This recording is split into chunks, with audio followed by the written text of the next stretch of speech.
कोपरा सभेत सुरेशभाऊ खाडेंचं आवाहन, विकासासाठी भाजपच्या चारही नगरसेवकांना मतदान करण्याची विनंती।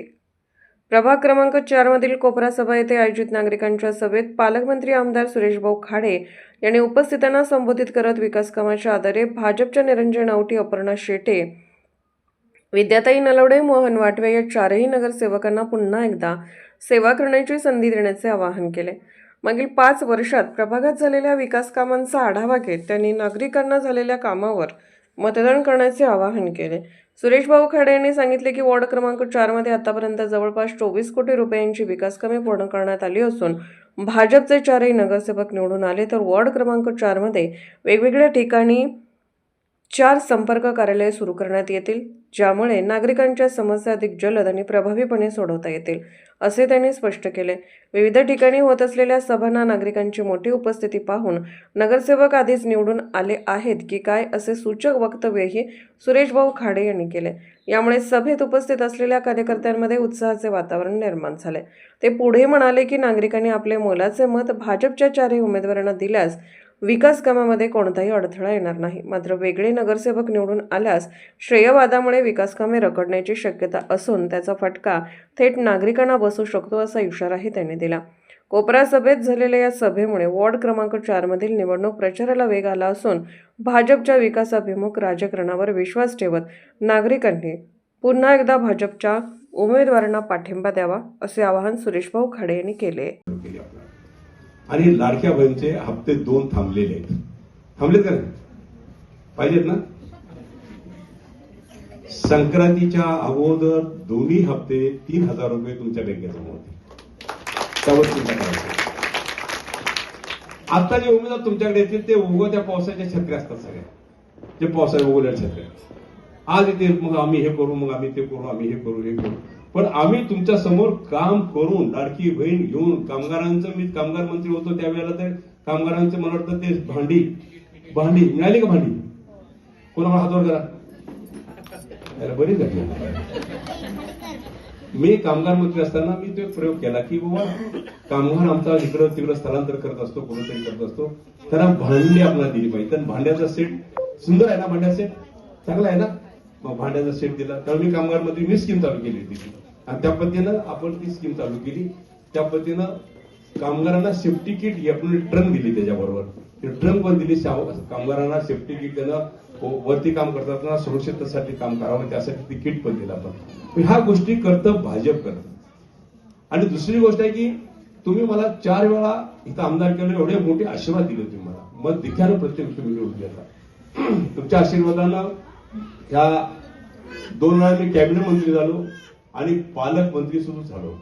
आणि एक कार्यकर्ता, मागासवर्गीय कार्यकर्त्याला पालकमंत्री बनवायचं हे फक्त भाजपच करू शकतं, बाकी कोण करू शकत नाही, हे लक्षात ठेवा। त्यामुळं भाजपला मतदान। माझ्याकडे जुनी माणसं असतील, जुन्या माणसाचे 10 वर्षाच्या अगोदर इथली परिस्थिती बघायची, इथली परिस्थिती 10 वर्षा अगोदर कशी होती, आता कशी आहे, बरोबर ना? आता हे रस्ते बिस्ते झाले नाही तर झाले, रस्ते झाले, सगळ्या सुखसुखी झाल्या, सगळं झाल्या। तर ह्या दृष्टिकोनातून आपण सर्वांनी एक निष्ठेनं राहून प्रेमानं कमळाला मतदान ह्या 4 उमेदवाराला आपण करायचं। निरंजननी बाळूमामांचा एक प्रस्ताव माझ्यासमोर मांडला, जसं लक्ष्मी मंदिर आपण करतोय त्या पद्धतीने हे व्हावं। आपण ते पेपर तपासून घ्या आणि ह्या डीपीडीसी मध्ये पहिलं ह्याला क वर्गामध्ये घ्यायला लागेल आपल्याला, आपण क वर्गात घेऊ। एक निवेदन मला निरंजन द्या, आपण ह्या वेळी त्याला डीपीसी मध्ये क वर्गात घेऊ, नंतर ब वर्गाचा प्रस्ताव करता लागतो आपल्याला, तोही प्रस्ताव करू आपण। आणि त्यामध्ये शासनाचे जे पैसे असतील, तुमचं काय एस्टिमेट होईल, कोटी रुपये काय, 1 कोटी 2 कोटी काय होईल, त्या पद्धतीने शासनाला आपण फोटप करू, ते पैसे आपल्याला मिळतात। आणि बाळूमामाचं मंदिराचं सुंदर असं बाळूमामाची सेवा करण्याची मलाही संधी मिळाली। आमचे सागर वडगावे आरगचे आमचे मित्र आहेत, त्यांनी एक नवस केलं होतं। त्यांनी असं नवस केलं की भाऊ आमदार होऊ दे, मंत्री होऊ दे, मी दर्शनाला भाऊना घेऊन येतो, असं नवस केलं। आणि ह्या व्यापातनं राहिलं एक दिवस तिने हट्ट धरला, ऑफिसला ते म्हणाले भाऊ एवढे हे माझ्या डोक्यात आहे आणि मनाला लागते की सारखं आपण जायला पाहिजे। आता म्हटलं एवढं प्रेमानं आणि आपल्यासाठी केलेलं आहे, त्यासाठी म्हटलं आपण जाऊया। कार्यकर्तेही बसले होते आपल्या ऑफिसमध्ये, चला म्हटलं शुक्रवारी आपण बाळूमामाच्या दर्शनाला जायचं। कार्यकर्ते म्हटले आम्ही पण येणार सगळे, पण त्यांना मी अट टाकली तुम्ही स्वतः येणार असेल तर स्वतःची गाडी काढायची, स्वतःच्या गाडीनं स्वतः यायचं. अशा गाड्या किती येतात बघू, किती वेळा गाड्या. आपल्या कार्यकर्त्यांच्या गाडी 125 गाड्या माझ्या मागे होत्या आणि मी बाळूमामाच्या दर्शनाला गेलो. त्या दिवसाचा प्रसाद आम्ही सगळा ठेवला, सगळ्यांना भाविकांना ठेवला, आपल्या लोकांनी प्रसाद ठेवला, सगळं केलं, दर्शन झालं. त्यातले ट्रस्ट आणि त्यातले सरपंच माझ्याकडे आले. भाऊ म्हणले आमचं एक ट्रस्ट हॉस्पिटल आहे आणि ट्रस्ट हॉस्पिटल आहे पण आम्हाला अँब्युलन्स नाहीये, तर आपल्याला अँब्युलन्स जर मिळाली तर आम्हाला खूप चांगलं होईल. मी तुम्हाला अभिमानानं सांगू इच्छितो की बाळूमाच्या कृपेनं ते माझ्या डोक्यात भरवलं, त्यांनी ते करून घेतलं. अँब्युलन्स तयार आहेत माझ्याकडे, सगळं नाव बिल प्रिंट करून सगळी अँब्युलन्स तयार आहे. पण हे आचारसंहिता आणि हे सगळ्या गोष्टी लागल्यामुळं आणि हे व्यापात असल्यामुळे आपण जाऊ शकत नाहीये. पण आचारसंहिता संपल्यानंतर एक दिवस आपण सगळे बाळूमामाला जाऊ आणि देवाचं दर्शन करून ती अँब्युलन्स त्यांना लोकार्पण सोहळा करायचा विचार करतो. तर ह्या गोष्टी आहेत.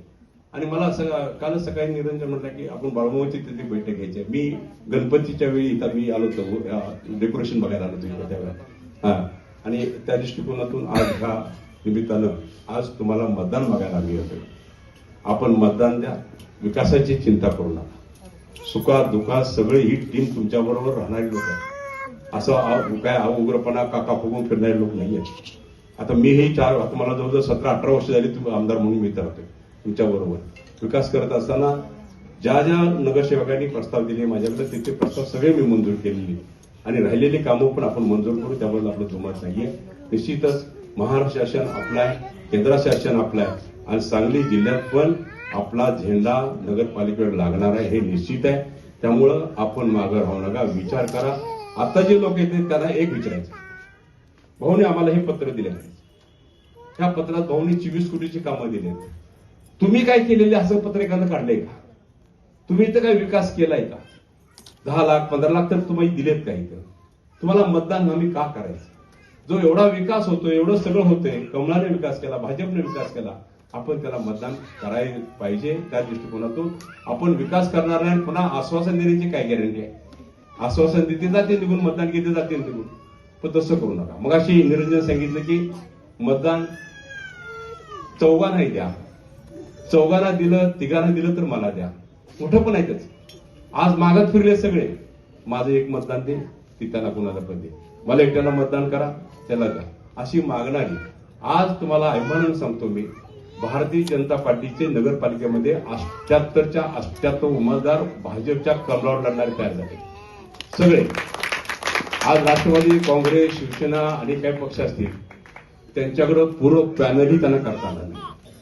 मग आमच्यातले काय थोडी बहुत नाराज झाली ती तिकडे गेली, त्याला पकड, ह्याला पकड, असं कर तसं कर. एक तर शिवसेनेचे काही नेते मंडळी म्हणणारे त्या बालगंधर्वपाशी ईबी फॉर्म आपण बसले होते, तुला ईबी फॉर्म घ्या, तुला ईबी फॉर्म घ्या, घेतो का? ये रे बाबा ईबी फॉर्म घे.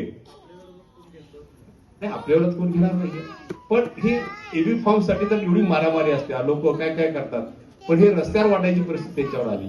अशी परिस्थिती येणाऱ्या लोकांना ह्या 2-2 महिन्यात, 1-1 महिन्यात 4-4 पक्ष बदलायचे, हा धरायचा, तो सोडायचा, तो धरायचा, तो सोडायचा, ह्यात काय मिळते का, त्यात काय मिळते का, ह्यात काय मिळते का बघायचं आणि मग जिथं मिळतंय तिथं थांबायचं. ह्या दृष्टिकोनातून हे उमेदवार सगळे आपल्या समोर येतील, स्वार्थासाठी येतील, पोट भरण्याचा धंदा करायला त्यांनी काढलेला आहे त्यासाठी येतील.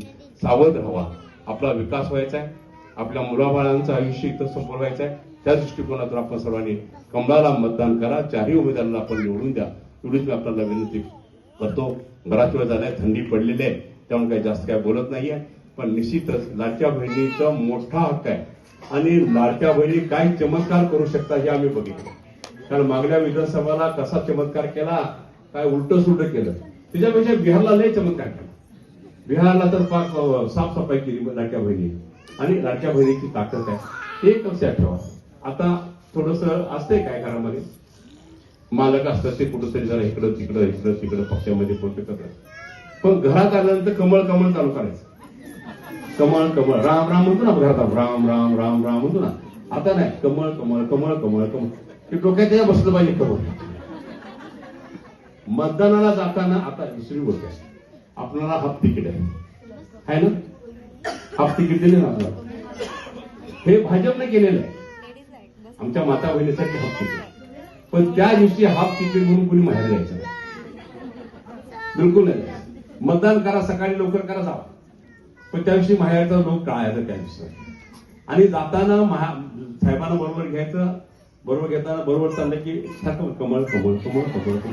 मतदानच्या बूथपर्यंत जाईपर्यंत कमळ कमळ केलं की काय जातेली कमळाचा बटन दाबतो. त्यामुळे चिंता येणार नाही. तर अशा दृष्टिकोनात आपण मतदान करा. आणि निश्चितच मला आशा आहे की आपण मतदान करून ह्या कमळाच्या चारही उमेदवारांना मोठ्या संख्येनं आपण निवडून द्याल, एवढीच मी आपल्याला विनंती करतो. आणि निश्चितच आम्हाला सगळ्यांना हे 4 उमेदवार आणि तुमचा आमदार यांना सेवा करायची संधी द्या. धन्यवाद.